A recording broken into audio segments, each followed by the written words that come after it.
Hello YouTube, it's PS4 Gaming Scotland here, and welcome back to another video. Hope you guys are well and gaming lots. So in today's video we'll be looking back at my recent gaming pickups. This is number 10 in the series, and yeah, let's jump into the video. So I haven't done one of these pickups videos in a long time.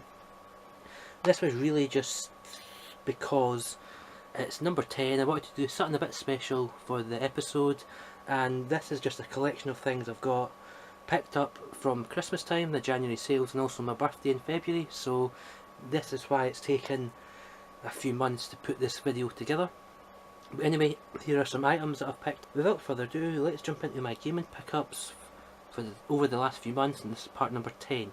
So first up, for my birthday, I got a wee PlayStation pin badge set, so that's like the style of the original PS1 console. And inside there's just a few wee pins, if you can see that. So there's one of the PlayStation logo, one of the memory card, one of the actual console itself, and the original PS1 controller. It's quite a cool wee thing. It didn't have to cost the earth. That was a few quid. Got it for my birthday because I'm a big PlayStation fan. There we go, that's the pin badge set. So next up, this is another standalone DLC for one of the good developers over at Sony.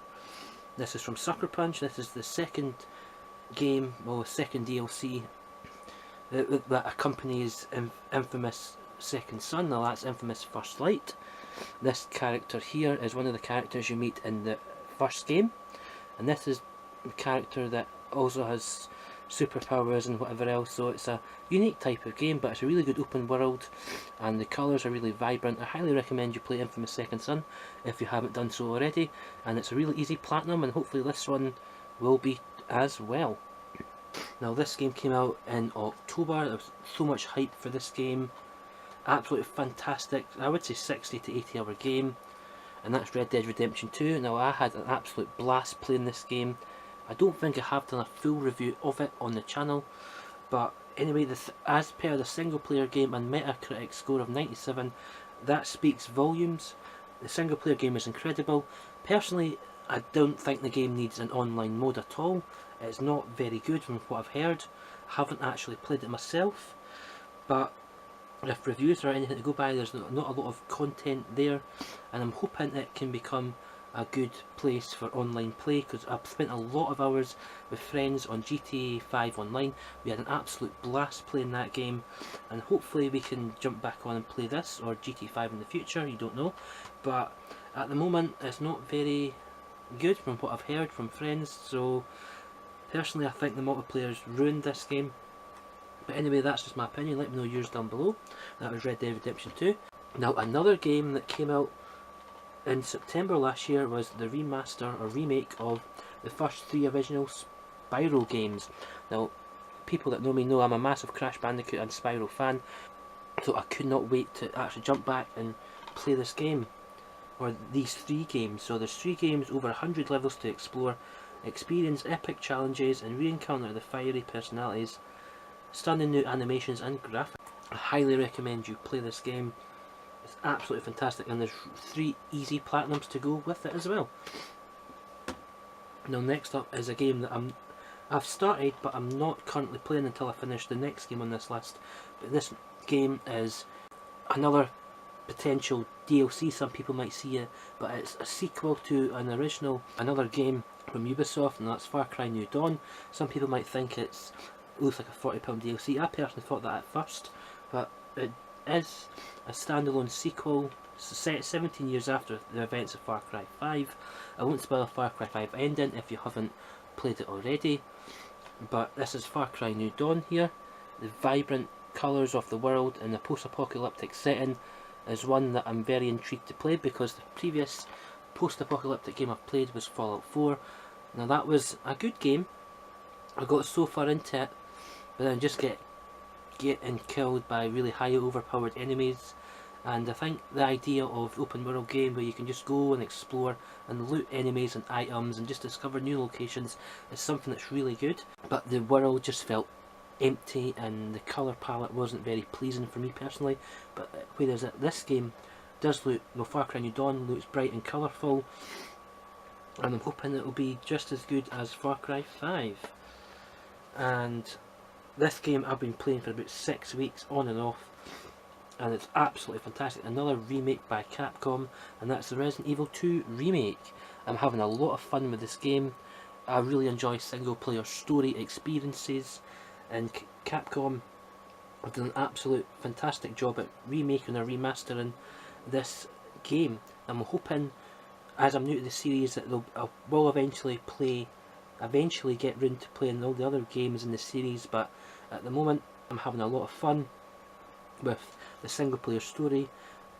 There's 4 main campaigns, there's a lot of collectibles, it's very sort of strategic, and there's a lot of puzzles in the game you have to solve with certain items in certain locations, and there's just enough differences between the 2 or the 4 main campaigns, because you start with Leon, the main character. One of the main characters is a cop on the first day as a cop, and you've got Claire Redfield, who is looking for her brother Chris, and basically they meet in this, basically, and they have to explore and solve puzzles to progress the story.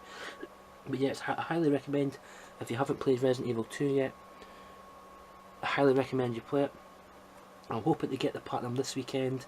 Got one more hardcore playthrough with Claire, and also one more DLC content. Oh no, also they've added, since recording, they've added 3 pieces of DLC, which is absolutely fantastic. I always love a good bit of free DLC like. This is a controller holder for your controllers. It can be used for Xbox or PS4 or anything that will be able to hold in on this person's arms. Now, first up we have a Call of Duty controller holder here in the box. As I say, I'll be putting photos on my Instagram for all you guys that want to go over and see some more photos on my of my gaming content. That's in this box at the moment. I will be opening it up eventually. But yeah, I'll be hopefully leaving links or telling you where I've got most of these items, so if you find something that you want to pick up yourself, you can. The games that I've showed you in this video today have been from Game or Amazon. I know a lot of people either prefer online or going into a shop and buying games, but any sort of game shops you'll be able, or even the supermarkets have a lot of games that you can pick up. So I probably won't be leaving links for them, but definitely like the controller holders, like the cable guys, I'll leave a link down to it on Amazon, because that's the only place that I can find that these do them. Or maybe if you pop into Game, they might have a couple of items like the one shown in today's video. I think I've seen a couple in Game, so, but as I say, I'll leave links down below in the description below for all these gaming items. And another controller holder is, this is a bigger box, but it's a spiral controller holder. There you go. As I say, there'll be more photos over on my Instagram. Absolutely loving the controller holders. I think they're a really good gift for your gamer friend.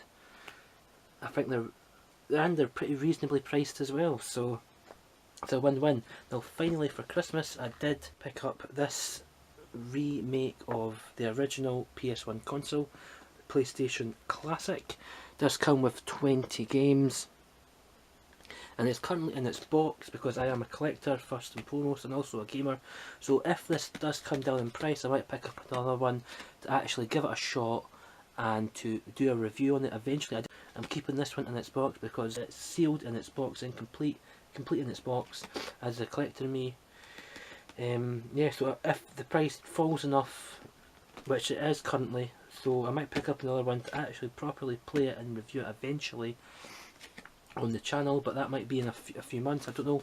I'll have to wait and see if it drops further down in price, because it has. It's a really good gift, again, for your gamer friend or family member that's into their games and also a PlayStation fan. So anyway guys, so that has been today's pickups video. This is part number 10. So just to recap, there's the PlayStation Classic, there's the 2 controller holders, there's the 4 or 5 games, the pin badge set, and oh, finally, before I forget, I also got, just to quickly, for my birthday, if I can get this in shot, a nice sweet Call of Duty t-shirt here for my birthday. I have been a big Call of Duty fan in the past, but recently the games have just not been up to par, which is a shame, but I'm hoping for potentially a Modern Warfare 4 in the future, or probably this October, November time. But anyway guys, that has been the pickups for today's video. Let me know what games you've been playing or games you've picked up recently. As always, thank you very much for watching. If you've got any comments, leave them down below. As I say, I will reply and read all your comments because I love getting and receiving comments. Thank you very much for watching. I've been PS4 Gaming Scotland, and I'll see you on another video. Thanks very much indeed guys. Bye bye.